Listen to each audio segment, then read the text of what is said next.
मंडळी, देशातल्या प्रत्येक तरुणाला वाटतंय की आपण IT क्षेत्रात असावं, सुटाबुटातली ब्लेजर घातलेली नोकरी असावी असं प्रत्येकाला वाटतं. पण या सगळ्या पारंपरिक नोकरीच्या पद्धतींना फाट्यावर मारून एक तरुण सध्या शेतीकडे वळतो आणि त्या शेतीमधून भरघोस नफा मिळतो.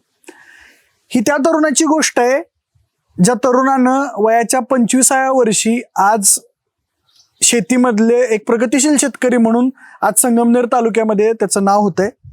आपल्यासोबत संकेत वाळे आहे आणि हा तरुण पोरगा गेले 4 वर्षापासून प्रगतिशील अशी शेती करतो आहे. नवीन आधुनिक तंत्रज्ञानाची शेती करतोय आणि त्यांच्या संदर्भात आपण आज त्याच्यासोबत गप्पा मारणार आहोत. संकेत, तुझं स्वागत आहे गाव भारीवरती. सगळ्यात पहिला प्रश्न, किती वर्ष झालं शेती करतोय तू? 4 वर्ष झाली शेती करतो. अच्छा, आता तुझं वय 25 वर्ष. अच्छा, आणि किती एकर शेती आहे तुम्हाला आता? सगळी 22 एकर शेती. 22 एकर. कोणती पिकं घेता?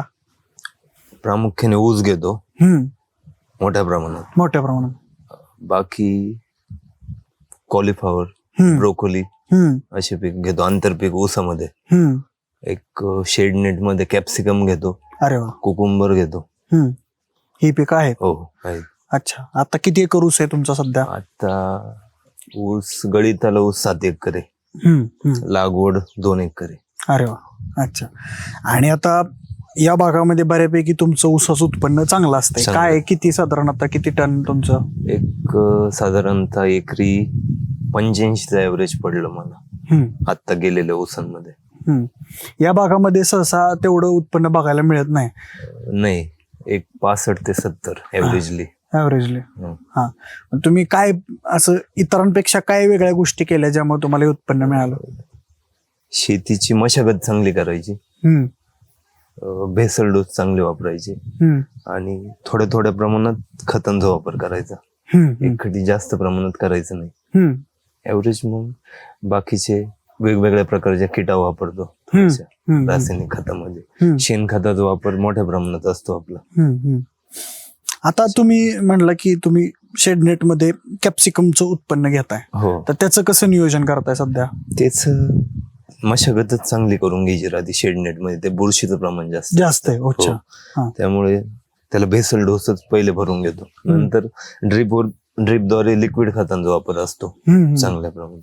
किती उत्पन्न मिळतं कॅप्सिकमचं? आता मी केलं तर मला 4 महिन्यामध्ये म्हणजे 70-80 दिवस ते यायला लागले. त्यानंतर ते 2 महिने चाललं पीक. तर मला एक 14 लाख रुपयापर्यंत उत्पन्न भेटलं. वा, 4 महिन्यामध्ये? 4 महिने. किती एकरात शेडनेट आहे? एक माझे तसे 2 एकर आहे शेडनेट. तसे 1 एकर मध्ये आपण तेवढं उत्पन्न घेतलं. अरे वा. आता वार्षिक तुम्हाला आता तुमची 22 एकर शेती आहे, तर वार्षिक साधारण किती तुम्ही उत्पन्न कमवताय? सर्व खर्च जाऊन असं आता कॅप्सिकमचे चांगले प्रकारे पैसे झाले तर आपण रेग्युलरली धरलं तरी 20-22 लाख रुपये आपण कमवतो वर्षाकडे. वा वा. तर शेतकरी मित्रांनो, हे एक चांगलं उदाहरण आहे की शेतीतून ज्यांचा असा गैरसमज आहे की पैसे मिळत नाहीत किंवा खूप कष्टाचं काम आहे किंवा शेती परवडत नाही असा ज्यांचा एक त्यांचं तयार झालेलं आहे परसेप्शन शेतीच्या बाबतीतलं, ते खोडून काढलंय 25 वर्षाच्या तरुण शेतकऱ्यांना. कॅप्सिकम असेल किंवा ऊस असेल, या व्यतिरिक्त अजून तुम्ही कशाचं उत्पन्न घेता? फ्लावर वगैरे. अच्छा, चांगल्या प्रमाणात. अच्छा. आता तुमचं आंतरपीक असतं ऊसामध्ये. हा.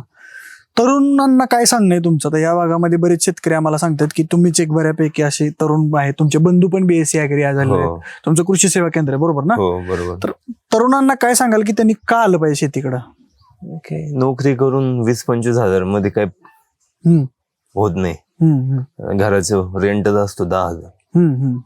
त्यापेक्षा मग शेती करून चांगल्या प्रकारे नफा मिळवता येईल. ऍव्हरेजली उत्पन्न जास्त काढून गेले 50-60च्या पुढे ऊस जात नव्हता आपला. तिथं आपण 80 केला, 80-85 पर्यंत ऍव्हरेज वाढलं, उत्पन्न वाढलं. उत्पन्न कसं वाढलं याच्याकडे लक्ष दिलं तर बेस्ट आहे. आता कॅप्सिकम, फ्लॉवर किंवा ऊस या व्यतिरिक्त वेगळे प्रयोग काय तुम्ही केलेत? वेगळे प्रयोग कांदे असतात. कांदे मोठ्या प्रमाणात 5-6 एकर कांदे असतात दरवर्षी. ब्रोकोलीचं तुम्ही म्हटलं मगाशी, त्याचं काय कसं ब्रोकोली अर्थशास्त्र आहे? ब्रोकोली आमच्या इथे मॉल आहे गावात. तर तिथं आज पीच चालू आहे ब्रोकोलीचा 176 रुपये एक नग. तिथं पण चांगल्या प्रकारे होऊन जाते पैसे. अच्छा. हो. तर बघा, हे होते आपल्यासोबत संकेत वाडे, आणि खरंच त्यांच्याकडून बऱ्याच गोष्टी आपल्याला घेण्यासारख्या आहेत. आणि तरुण शेतकऱ्यांनी शेतीकडे का वळावं आणि यासाठी प्रेरणा म्हणून खरं तर संकेत यांच्याकडे पाहिलं पाहिजे. कारण सहसा तरुण वर्ग हा शेतीकडे वळत नाही, पण तरुणांनी खरं तर शेतीकडे वळणं गरजेचं आहे. आणि ते जर वळाले तर एक चांगली ऊर्जा घेऊन ते उत्पन्न काढू शकतात. आणि चांगल्या पद्धतीचं उत्पन्न एखाद्या IT इंजिनियरला लाजवेल किंवा त्याच्यापेक्षाही कदाचित जास्त मोठं पॅकेज हे शेतीतून कमवता येऊ शकतं. अशा पद्धतीचं उदाहरण हे आज आपण संगमनेर तालुक्यातल्या मंगळापूर गावामध्ये आहोत, आणि हे मूर्तिमंत उदाहरण आहे. अशाच प्रेरणादायक कहाण्या आपण गावबारीच्या चॅनलवर घेऊन येणार आहोतच. पण संकेतजींबद्दल तुमची काय मत आहेत, तुम्हाला त्यांच्याबद्दल काय वाटतं, मला कमेंट बॉक्समध्ये नक्की सांगा. आणि आपल्या गावबारीच्या YouTube चॅनलला सबस्क्राईब करायला अजिबात विसरू नका. धन्यवाद.